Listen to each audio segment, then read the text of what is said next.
Bonjour et bienvenue chez Installation Arrosage. Mon nom c'est Jean-François et mon collègue Olivier. Nous allons vous faire une courte vidéo aujourd'hui comment bien hiverniser votre système d'arrosage automatique pour ne pas avoir de surprise le printemps suivant. Que vous soyez un professionnel, un membre de la construction ou encore une jeune famille, par professionnalisme ou encore par manque de temps, il est préférable de faire appel à des installateurs qualifiés afin de bien hiverniser votre système d'arrosage. Nous allons maintenant vous présenter les outils que nous allons utiliser afin de pouvoir hiverniser votre système d'arrosage. D'abord, nous avons ici un compresseur d'une capacité de 100 litres et d'une puissance de 100 PSI qui sera connecté directement à la valve de purge du système d'arrosage.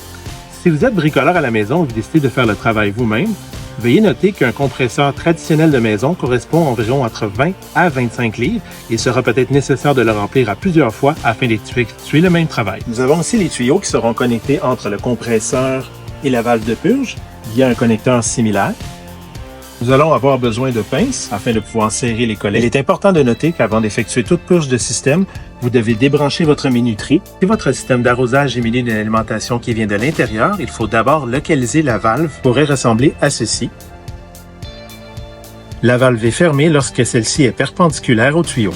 Si votre alimentation d'eau se retrouve à l'extérieur, c'est-à-dire connectée sur une hausse de jardin traditionnelle, vous devez fermer votre arrivée d'eau. On retrouve ici votre valve de purge, ainsi qu'une deuxième valve qui permet de séparer le système d'arrosage de l'alimentation en eau. On va maintenant connecter le tuyau entre le compresseur et la valve de purge.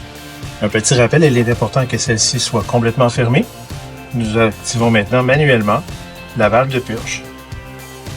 Voici une boîte de valves standard qui est faite par installation arrosage. On retrouve l'alimentation en eau principale qui arrive par ici et qui est distribuée manuellement à toutes les valves.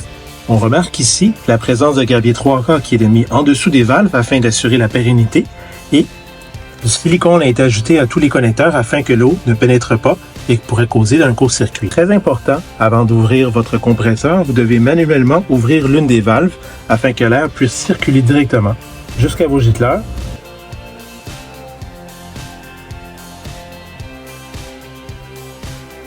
Première mise en garde importante. Vous devez vous assurer de fermer votre système d'irrigation avant la saison froide. Dès qu'il y a gel au sol, l'eau stagnant dans les tuyaux va se transformer en glace. Ceux-ci prendront l'expansion, vont fendre les tuyaux et vous allez vous retrouver avec de mauvaises surprises au printemps. Deuxième mise en garde importante, telle que mentionné précédemment, si vous utilisez votre propre compresseur, veuillez vous assurer que celui-ci ne dépasse pas la puissance de 100 PSI.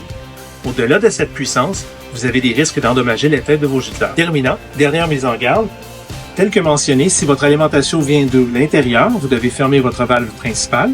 Dans le cas où vous avez une installation comme ceci à l'extérieur, assurez-vous de dévisser votre connexion et de fermer votre valve principale. Pour conclure cette vidéo, nous vous invitons à nous suivre sur les médias sociaux ou nous appeler au 514-826-5583. Nous attendons votre appel avec impatience. Bon été!